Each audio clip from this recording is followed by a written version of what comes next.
the Baen Free Radio Hour.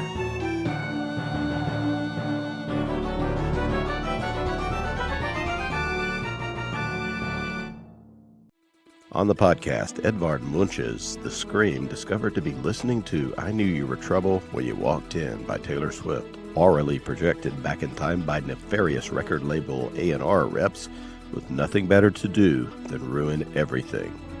Black Wolves and Blood Enemies, plus we continue with the complete audiobook serialization of David Drake's The Sea Without a Shore. All right now. Welcome to the Baen Free Radio Hour podcast. It's an honor to have you along. I'm Baen editor Tony Daniel.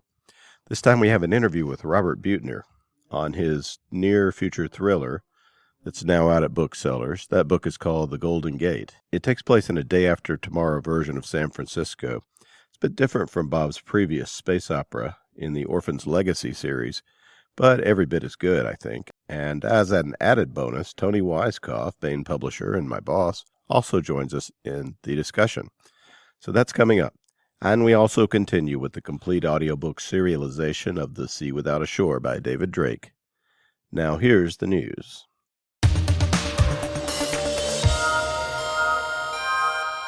The new eARCs are out. You know, an eARC is the alien hard drive discovered in the 1950s in the Arizona desert that contained the biological blueprints for armadillos and aye-ayes and star-nosed moles, which previously only existed in the fevered imagination of the poets. No, wait, that's not true. No, an eARC is an electronic advanced reading copy of an upcoming book, post-editing but prior to proofreading. So they're defective. What makes them so great?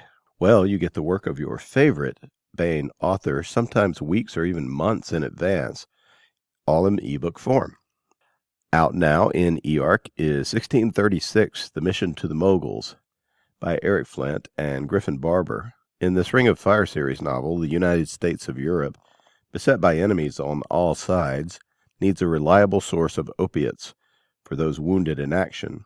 The Prime Minister of the USE, Mike Stearns, sends a mission to the Mughal Empire of India with the aim of securing a trade deal with the Emperor. Adventure ensues. Also out is Blood Enemies by Susan R. Matthews.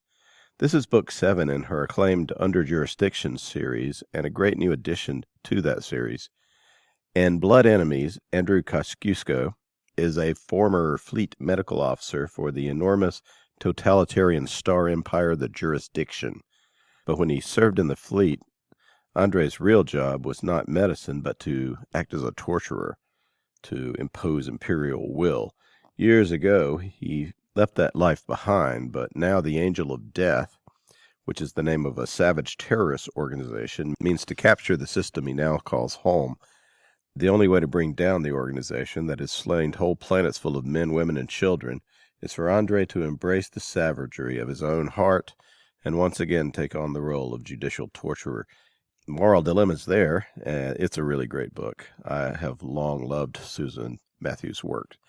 So eARCs for 1636, Mission to the Muggles by Eric Flint and Griffin Barber, and Blood Enemies by Susan R. Matthews are now available at Baen eBooks.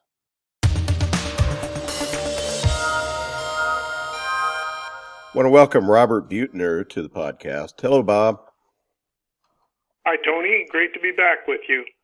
Also with us this time is my boss, Baen publisher Tony Weisskopf. Hey, Tony. Hello, Tony. Hey, Bob. Hey, Baeniacs. Robert Buettner is the author of the award-winning 5-book Orphan series and its successor, the Orphan's Legacy series, published by Baen, where the main character is Jason Wander's son, Jason Parker. The Orphan's Legacy series includes Overkill, Undercurrents, and Ballast Point. Now Bob has a new non-Orphan's Legacy novel at booksellers everywhere. That book is The Golden Gate. It's a near-future thriller set in, maybe not a thriller, I don't know if Tony likes that word that much, set in the high-tech world of Silicon Valley and San Francisco. Well, I think in this case, thriller is a really apt description. It's a really cool science fiction novel, but it is also a chase novel. And I think that's part of what makes it really neat. So, Bob, the Orphan's Legacy series takes place in a settled interstellar future, like pretty far in the future, at least several hundred years. Jason gets his powered armor on and gets involved in dangerous adventures, somewhat like a sort of a science fiction Travis McGee type. But the Golden Gate's very different in the setting. We're in a day after tomorrow future. So how far in the future are we, and what's technology and culture like in the Golden Gate? Well, in the Golden Gate, the story begins on New Year's Eve 2019, and story times plays out fast in very early 2020. The important thing about the technology and the culture is that, with the exception of the specific characters and the situations in the book, all the tech and the culture and the history is accurate. Although, if a reader isn't familiar with, say, contemporary San Francisco or Iraq 2006, to say nothing of stuff like the English Channel in August of 1588, the story will provide an education. Now, that took a lot of research and a lot of cooperation from NASA rocket scientists and astronomers and computer geeks and museum curators and the genuinely fine people of the San Francisco Police Department. That's cool. There's so many, there are some flashbacks to historic settings that are really cool sections. But you really sort of nailed down San Francisco. Did you go out there? Are you familiar with the city, or is this, how'd you do the research particularly? I know the city well because I spent a great deal of time there during my working career, and I have relatives who live there and who have been right in the middle of the tech industry for decades. So I'm very familiar with the town, and I'm very affectionate toward it with all its craziness and contradictions. And so that's one thing that the story seeks to do, and I hope does, is to provide a sense of place, not only about the geography and the landmarks of San Francisco, but also a feel for the way the city has been and how it is now, and maybe how it's going to be in the future. Yeah, I had relatives who lived out in the Bay Area too, and it just I really got that sense of place when I was reading it. It really felt like the place that I knew.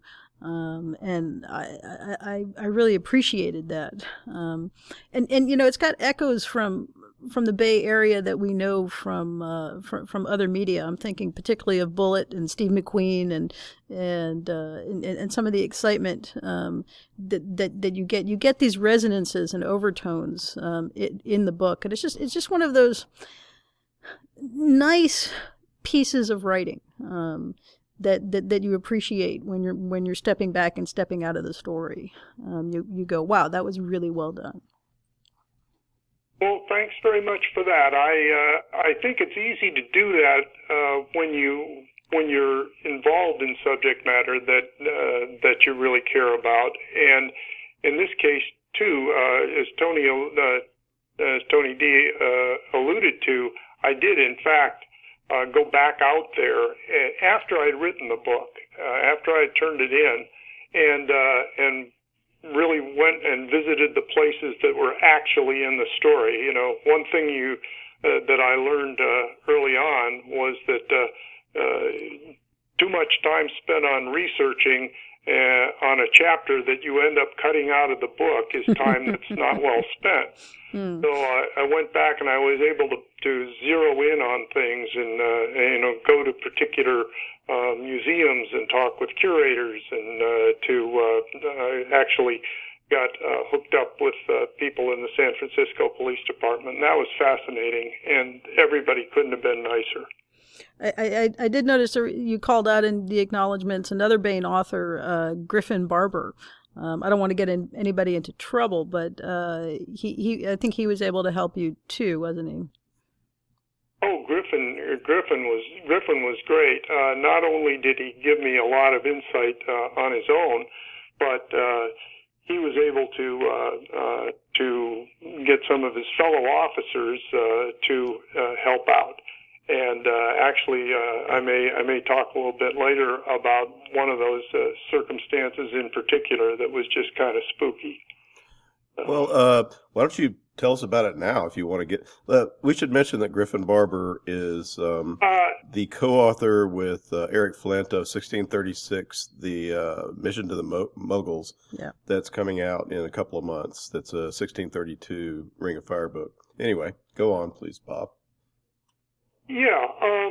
Well, actually, when as we may get to again later, an element of the story is the need to recover a car from the bottom of the Golden Gate Channel, and by happy coincidence, I already know a lot about that because I worked in the offshore oil business for long enough that I'm pretty familiar with the use of sonar and remotely operated submersibles to do those kinds of things. But what I discovered in my research was that there was a unit of the San Francisco Police Department that had been created called the Underwater Recovery Unit. Its job was to recover evidence that was underwater. And as I got into that, I developed a character. His name in the book is Mick Shea, and Mick mentors the main character, one of the main characters of the book, Ben Shepherd, who's from Kansas and has never set foot in salt water as they go through this process. And what I found out was that the fellow we just mentioned, Griffin Barber, I mentioned to him, I said, I really would like to know more about this thing called the Underwater Recovery Unit. I know that it exists. And in fact, I even have a character who had something to do with it. He said, well, by happy coincidence, my mentor in the police department was actually the founder of the Underwater Recovery Unit. And he's retired now. And so he and I went out and had lunch, and I talked with him, and I found out that most of the things that I had researched and that I had invented were true, but I was able to flesh out Mick's character in a way that I never expected to be able to do. And I think that's just one of those happy coincidences. And this book had a lot of those kinds of things. I had to address a conference at the University of Chicago about science fiction's role in space exploration. And lo and behold, there are some elements in the book that involve meteorites and their origin. And one of the guys on the panel with me happened to be, his name is Scott Sanford, and he works at at NASA Ames Research Center out in the Bay Area. And so I was able to zero in on making sure that I had some of the details about those aspects of the story accurate. Things just fell into place in a kind of an uncanny way in putting this book together. I was kind of surprised how that worked out. Well, let's talk about the story a little bit then. There are... because it's a thriller, there are a lot of things that might be spoilers if we talk too much about, say, what the Golden Gate means. But the book starts pretty straightforwardly. There's either a terrorist attack or an assassination attempt on the Golden Gate Bridge. So how does this go down, and how does it set things up? Okay, well, a bomb goes off during a charity fun run across the Golden Gate Bridge on a stormy New Year's Eve. And a prototype self-driving electric sports car gets blown off the bridge and disappears into San Francisco Bay. And that's that. And then what flows from that is, who was in the car and so on. Did you always know that was going to be the start of the story? No. No, in fact, there were some aspects of the story, as you and I know, as you know, Tony, from discussing this book.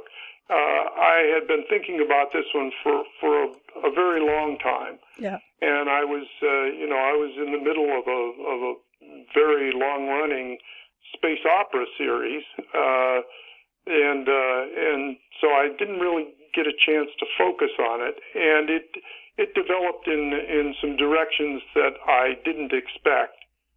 Some of them I did, but some of them I just were completely new to me. And actually, the inciting incident, I think more than anything else, what really pinned it down for me was realizing that the Golden Gate, among other things, the Golden Gate Bridge, that is, and the Golden Gate Channel, is one of the, I think, just about the greatest or most common site for suicides in the world. Mm. And part of the reason for that, as somebody said, is that the Golden Gate is a metaphor for life, because the view leads you all the way out across the Pacific, but inevitably to the sunset. Just like life, it's this journey that has an inevitable dark end. Mm. And then that, of course, fit together with the idea that this was going to be a book about what if we, with the advances in life science technology that we're seeing lately, what if, in fact, the Golden Gate didn't lead to a dark end, but to an endless future? What would that look like?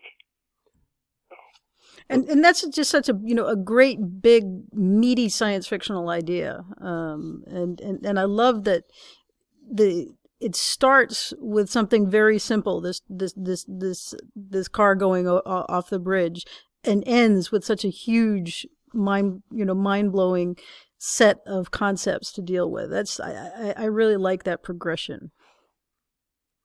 Well, I think that's how good fiction. Well, I hope it's good fiction. How that ought to be. I wonder, since you look at the cover of this book, it doesn't immediately scream science fiction at you, and of course we hope it'll reach a larger audience. And that was part of the genesis of the book, really. As much as anything else, it came from a conversation that I had when I wrote my first novel.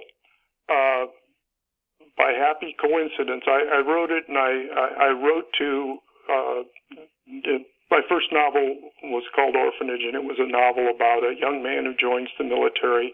And I wrote it after 9/11, and I wrote it because at the age of 13 I had read Heinlein's Starship Troopers, and I thought, well, that's pretty good, but there's some things wrong with it. And later on in my life, I read The Forever War by Joe Haldeman. Both of those books are Hugo and Nebula Award winners, and classics in the field. But I felt like both of them kind of had missed a few things. Long story short, though, Joe gave me a nice quote for the cover of that book. He had never given, as far as he told my editor, he'd never given anybody a quote for a book, but this one really moved him when he saw the manuscript. And I had the chance then to go to a science fiction convention in Colorado Springs, and I met Joe, and we were on a panel together, and I made the point. I said to the audience in the course of it, I said, there are books out there, and at that time I can't recall exactly what bestseller it was, but it was a mainstream bestseller, and it had some kind of an alternate history premise, like what if Germany won the Second World War? And I said, you read the reviews in places like the New York Times, and they say, oh my gosh, what a mind-blowing concept. We never could have imagined that anyone could think of something like this. And I said, but you know what, audience? we deal with these kinds of concepts all the time in science fiction, and the mainstream doesn't even realize it. And Joe said, yes, that's exactly right. And I thought, wow, here's this great man said that I said a true thing. And ever since then, I thought, wouldn't it be great if somebody would write a book like that would reach the broader audience, but would treat some of the themes that we treat every day in science fiction. So that had a lot to do with thinking about this book and how it was executed. The MacGuffin here, this is not necessarily the MacGuffin, but it seems to be the MacGuffin at least, or one of them in the book is the idea of immortality, longevity, and it really seems like you put a lot of research into where we are, where we might be going. What's the state of things in the book? Are we a step, 2 or 3 years from now? I assume. Yeah, we are just a few years from now, but the important thing to know about life extension science and where it's been and where it's going is, that the idea that the first person who lives to be 1,000 is alive today, it's no longer completely nuts. 10 years ago, the idea of living for centuries was vampires and freezing Ted Williams' head. But 10 years ago, the phrase President Trump was a joke, too. So the future arrives yesterday now. Yeah. And the human body, as it's presently constituted, pretty much wears out around 115 years. Yeah. That's no matter how many sit-ups you do, no matter how much yogurt and kale you eat, that's kind of the limit. But if we could change the body at the intracellular level, then that could change. And that's one of the things that has happened in the last few years. In labs, mice are living 2 centuries in mouse years, and without many of the symptoms of aging that they normally experience.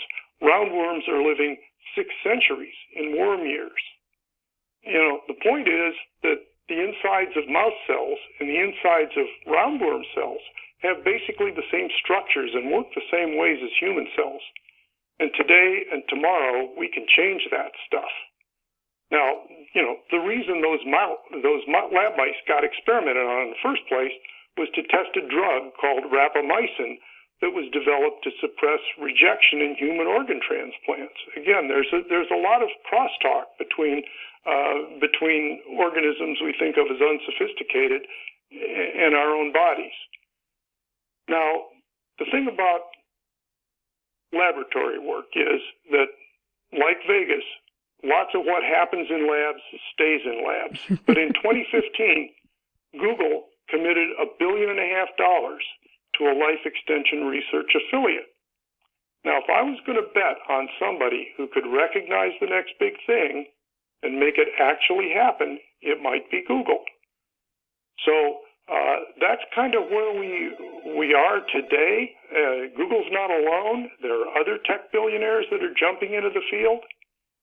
Some people say for selfish reasons, because billionaires don't need to make more money. They need more time to spend the money that they have. So the science is real. It's out there. Not saying that it's going to happen, but it's enough of a real thing that maybe we ought to think about, if we can do it, should we do it? Well, you explore some of the ethical issues involved. What might some of those be? Well, the ethics of it, I mean, it's not just the ethics. I mean, certainly you've got questions, political questions like, how does Social Security and similar programs cover us even for an extra 20 years? Mm. Do we just turn around and push the retirement age out to 900? And if you were able-bodied enough to work 900 more years, think how much of that time you'd be stuck in traffic I mean, some of us already have trouble filling a rainy Saturday if the internet's out. So, how many times can you reorganize your junk drawer? How many times do you want to? So the other thing is, when the technology gets here, it's going to be wicked expensive. The 1% can live forever. The rest of us, no. Now, that's actually a big problem. We live with income inequality. We live with bad guys getting away with it. Why? Partly because we know that in the end, Donald Trump and Justin Bieber are just as dead as we are. If that technology becomes real and it's not going to be available to everybody, then those things may no longer be acceptable. And that's one of the futures that I deal with in the short story that's up on the website right now. Religion too has some issues. Organized religions have for thousands of years promised their constituents consequences when they die. Heaven if you're good, hell if you're bad. If dying is effectively off the table, some people might say that religion's as obsolete as your flip phone. I miss my flip phone. And that's really, you mean your Star Trek communicator. I guess that's the reason that the technology developed the way it did. Because everybody assumed that since Captain Kirk's phone flipped open, that was the way you were supposed to build one. Well, tell us a little bit let's talk about the characters for a bit. One of the good guys, you got two main characters. What is a good guy like Ben doing working for this dude, Secretary of Homeland Home Security? What is it? Homeland Security. Petrie. What's Ben's background? How did he end up working as this guy's flunky? And who is Ben? Yeah, well, let's first let's tell him about the guy who he works for. Arthur Petrie is a real estate mogul turned into a political neophyte. He's inconsiderate. He's bombastic. He's egotistical. But the way the Golden Gate bombing plays out, he's suddenly a serious candidate for President of the United States.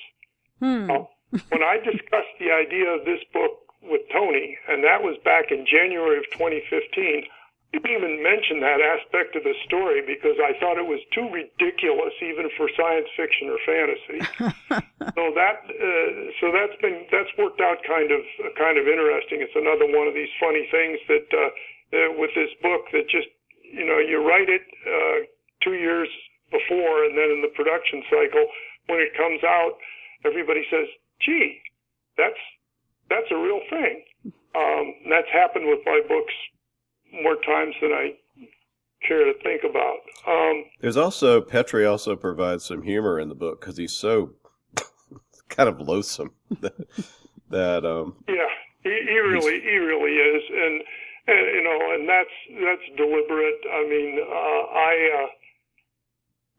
and of course, as we see throughout the book, the great institutions of our society that maybe have the responsibility to deal with questions like immortality that don't have that good a track record, and so Petrie was a fun character to write, but the person who actually carries most of the weight as one of the two protagonists is Ben Shepherd, and Ben is a Kansas farm boy who is raised by his uncle.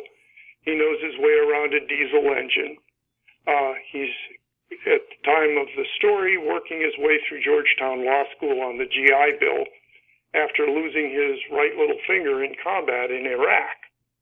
And Petrie hired him as his aide over some rich donor's kids only because Petrie knows that vets can be overworked without complaining, and that hiring one with a visible dismemberment earns Petrie political brownie points. So, as I said, Ben's a good guy. Arthur Petrie, not so much. So, what is Ben's background? How did he get that missing finger? well, he was an infantry platoon leader in Iraq, and his troops actually called him the Good Shepherd because he was savvy and compassionate and had managed to protect them. But like Churchill said, war is mostly a catalog of blunders, and one day things went south. And I don't think I'm going to say a lot more about it than that. I will say for the Baen readers, and there are a lot of them who are veterans, I deliberately fictionalized some of this stuff. For example, the 18th Infantry Division, in which Ben served, does not exist. And I make that clear right at in the forward to the book. So I don't want somebody to say, well, this idiot is talking about the 18th Infantry Division, and we know there isn't any such thing. Well, that's on purpose, folks. But that's about as much detail as I'd like to get into on what happened to Ben in Iraq. Our other main character is Kate Boyle and her father Jack. And these are San Francisco. These are coasters to the core, aren't they? Tell us some more about Kate and how she becomes involved in this investigation of the perhaps terrorist attack or the assassination attempt.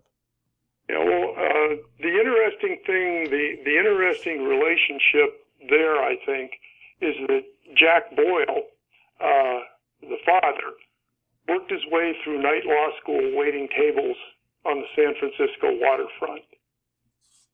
He drinks whole milk because 2% is a bunch of hippie crap.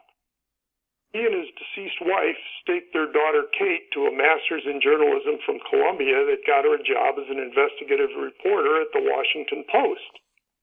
To be close to her mother during her mother's terminal illness, she returned to a less prestigious writing job for a tech magazine in the Silicon Valley. Kate is a bicoastal liberal, totally unlike her father because of where she was raised and the influences on her. Jack doesn't even drink 2% milk. She doesn't do gluten. She can be as stubborn as her father. So the clash between those two viewpoints, I found entertaining to write. Her mother's death drove a wedge between Kate and her father, and Jack's old boss, who was also a friend of Calibres, the guy who got blown off the bridge, wants to know more about why he died. And he approaches Jack and commissions Jack and Kate, who has tech savvy, and Jack, who has lawyer savvy, to reunite and look further into the incident where Calibres' car got blown off the bridge. One of the moments between Ben and Kate that I liked the most in the book was when they go to this insect restaurant in San Francisco where they serve various kinds of insect food, and she chides Ben. Most cultures have some form of eating insects, and so and he says, well, they also eat wheat since she's off gluten. Yeah, that's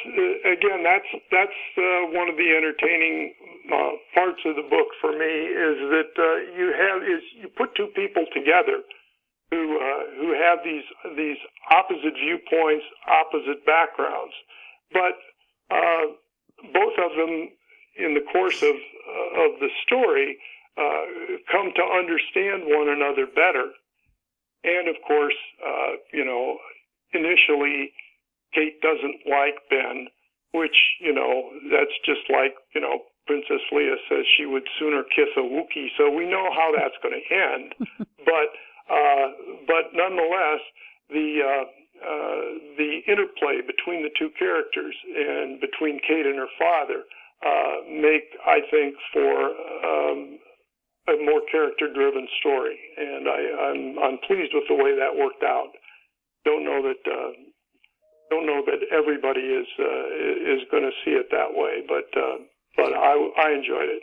I thought the father-daughter interaction was very well done, and again rang true.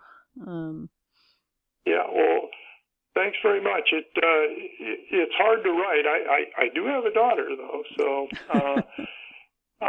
but yeah, it's a tough one to. Well, it can be tough to do that in science fiction. Science fiction often doesn't do those kinds of relationships, and if they do, they tend to be sketched a little bit more.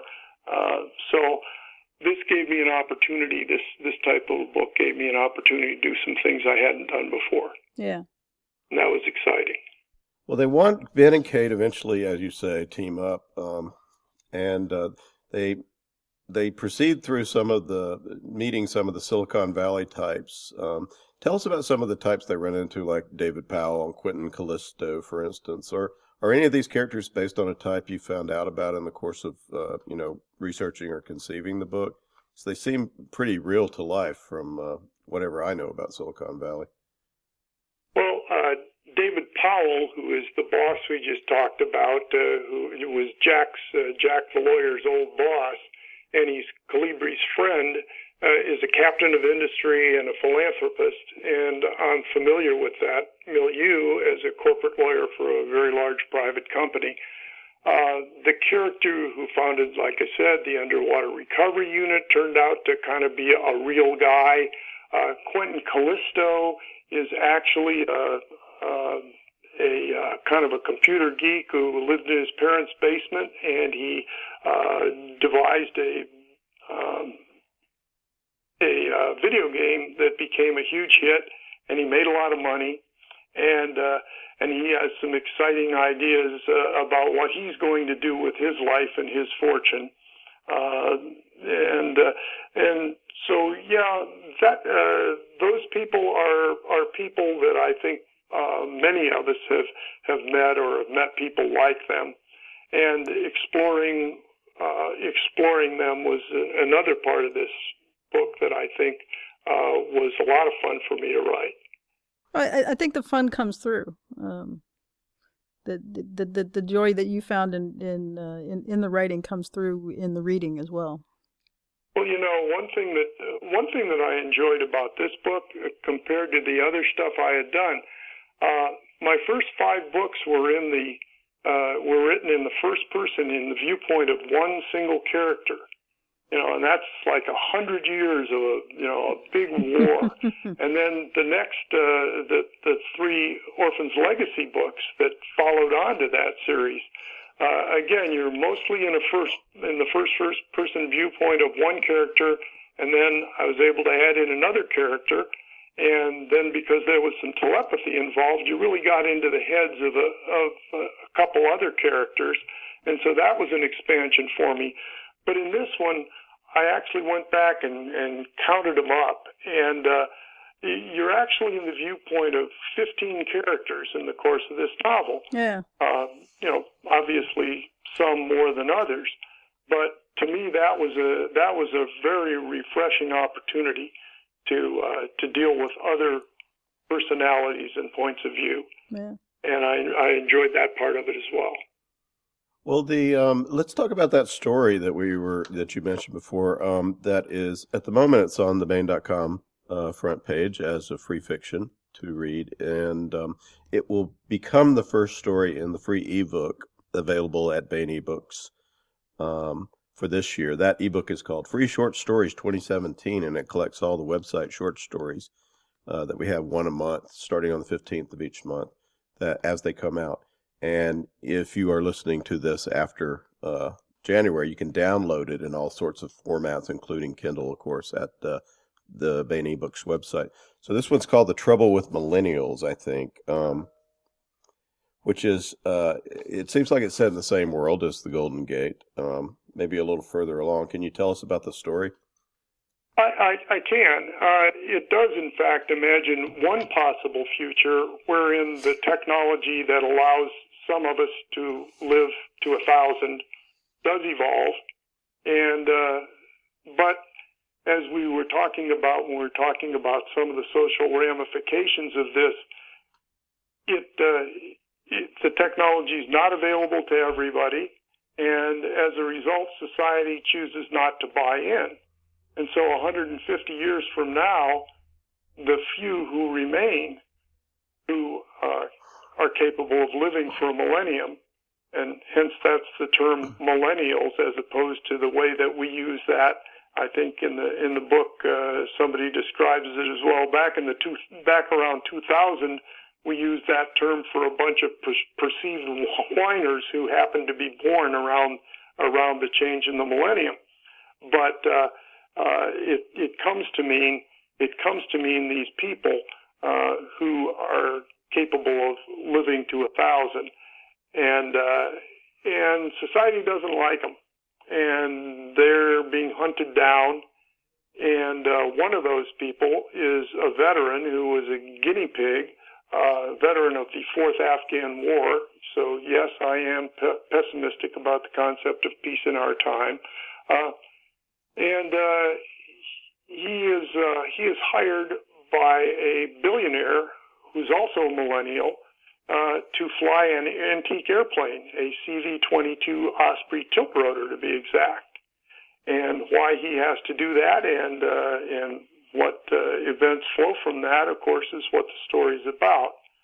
As I'm saying this, I'm realizing that it seems like antique weapon systems always seem to find a way into my stories someplace, and this one's no exception, I guess. I probably should say thanks again to another Baen person who helped us out, Casey Azell, who has written some shorts in John Ringo's Black Tide Rising universe. Is a rotary wing pilot instructor in the U.S. Air Force, Captain Casey Azell, and Casey gave me some excellent help in making sure that I stayed true on my discussion of how a tilt rotor works.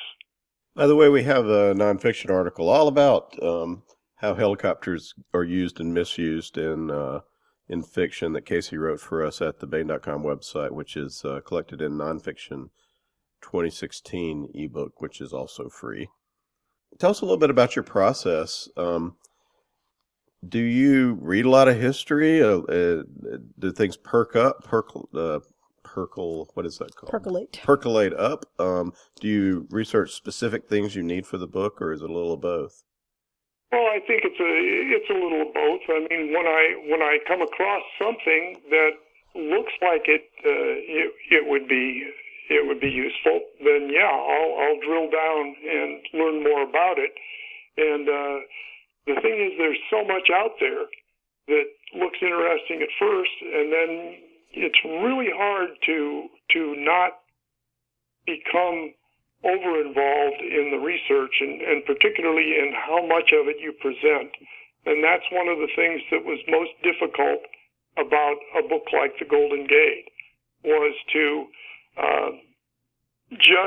knowing all this stuff, how do I boil this down and present it, and a character can say something or do something in just a few sentences, not enough to slow down the story, and in fact, hopefully to advance the story as you're presenting the information. That's a real challenge when the technology is as detailed and as complex as molecular biology can be. So this one was, in that regard also, it was a sort of a different approach. I mean, space opera is like that, but space opera often allows you to basically create your whole universe and have the rules be what you want them to be. And you don't have that luxury when you're trying to write something in the near future. I mean, you better not, for example, if you've got a one-way street in San Francisco running the wrong way, you're going to put off a lot of readers. You're going to pull them out of the story. So it's a challenge. It's a challenge. As far as, like I said, how the process goes, it's just something occurs to you. Another writer like Joe Haldeman makes a comment about, somebody ought to write this kind of a story, or what if they did? And what's it been, 15, 16 years later, I finally get to write one. So, for which, by the way, I very much appreciate Baen's support. What are you working on at the moment? At the moment, what I am working on is doing everything I know how to do to introduce the Golden Gate to the reading public.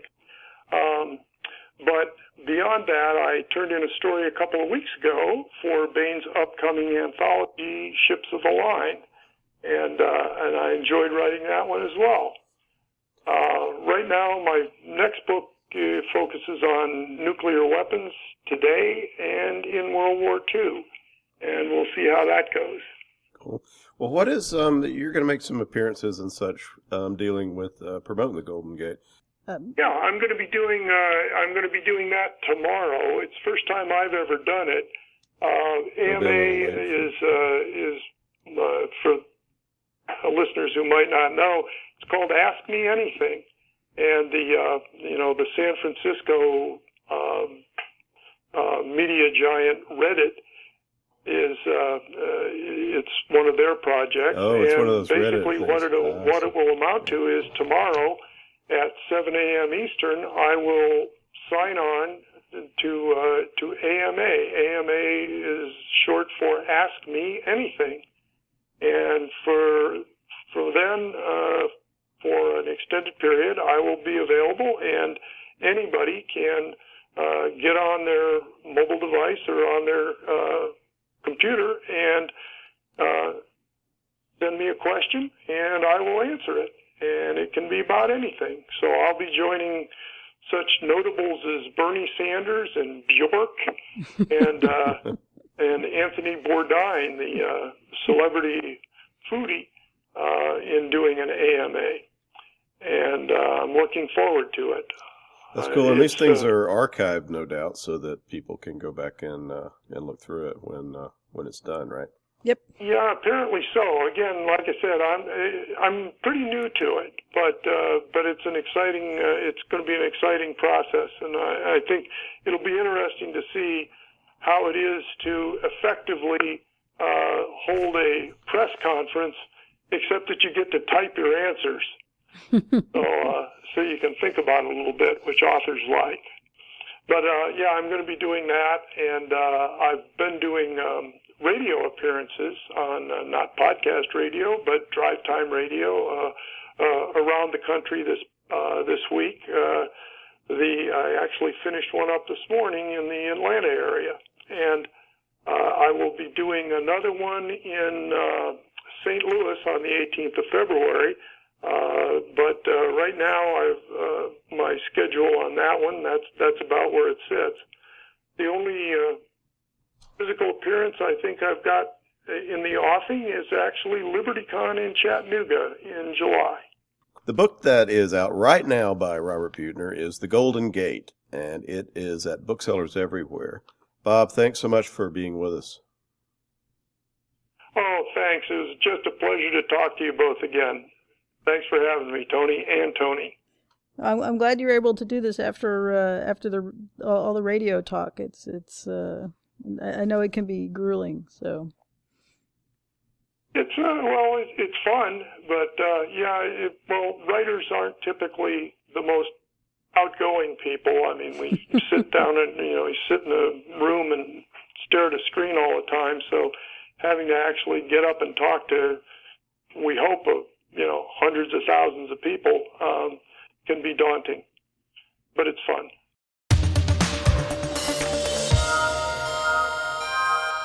Now we continue with our complete audiobook serialization of David Drake's The Sea Without a Shore.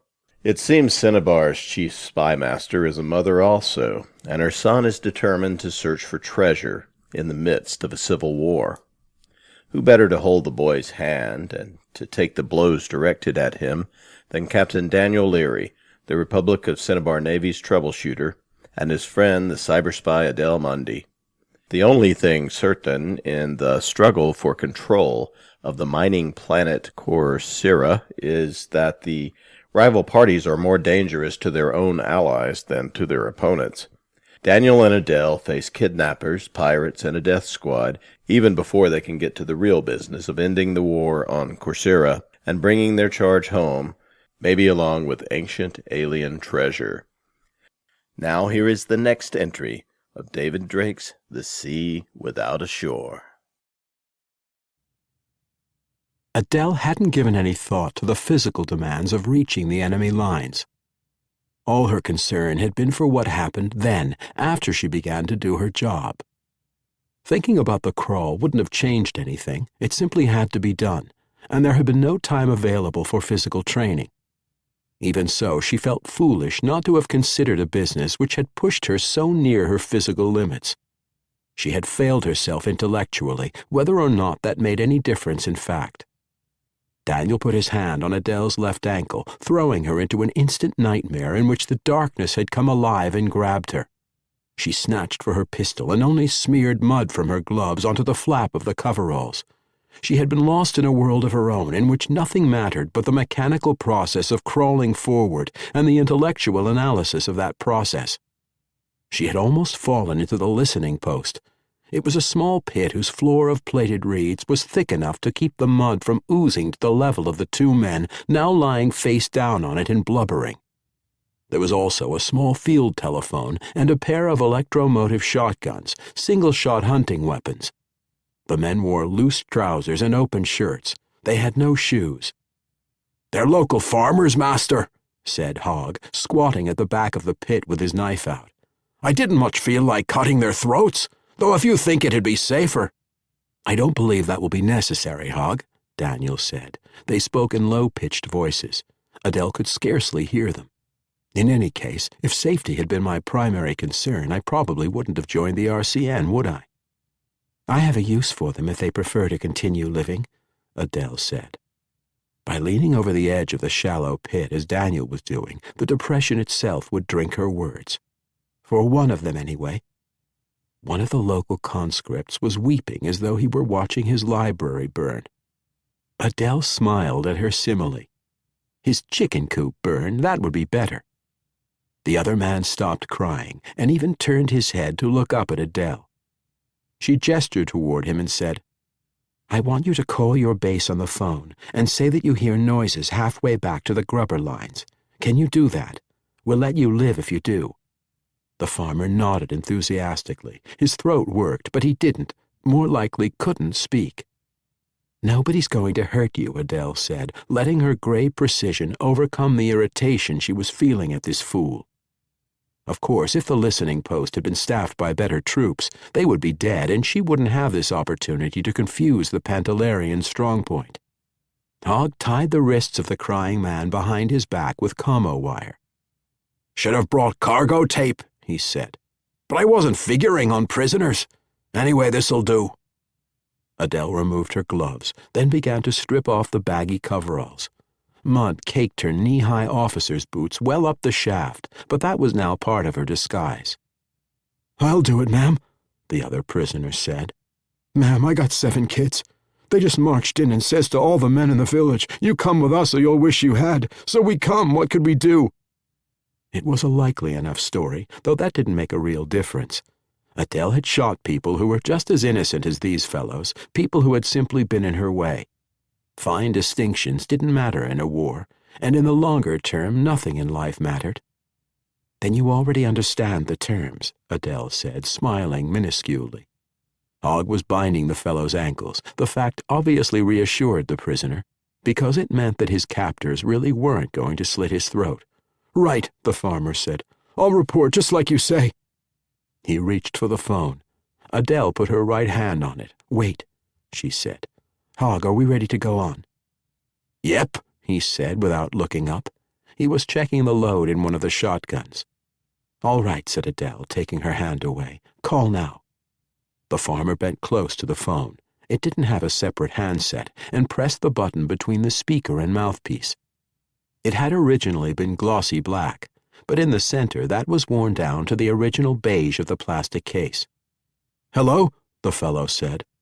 "Hello? I'm hearing stuff. The grubbers are coming. I hear 'em coming." "Hold one," cracked a voice from the speaker. Moments later, the voice resumed. "Post 3, are you drunk? We got the scopes on their lines, and there's nothing happening, not a bloody thing." Adele gestured to Daniel. He squeezed hard on his clacker. In the present stillness, Adele heard the miniature generator whine. "They're coming," the farmer repeated. He probably wasn't a very good actor, but under the circumstances, his voice projected very real fear. "I hear 'em, I do." Adele and her companions were ducking beneath the lip of the pit, so the light of the distant flare didn't silhouette them. It did ruin the night vision of anyone who was looking toward the glare unprotected, and it certainly attracted the attention of anyone in the strong point. Tovera's submachine gun ripped out its whole magazine. It was probably the first time Tovera had fired a burst longer than 3 rounds in a life which had often involved using a submachine gun. 3 automatic impellers and at least a score of personal weapons blasted from the strong point. The slug's aluminum skirts vaporized in the magnetic flux which drove them down the bore, flickering above the gun muzzles. The barrels of the automatic impellers began to glow. Other Pantalarians opened fire, followed moments later by troops in the Corsiran positions. The shooting was expanding along the siege lines like a growing brush fire. "Time to go, mistress," Hogg said. He slipped over the back edge of the pit, and Adele followed.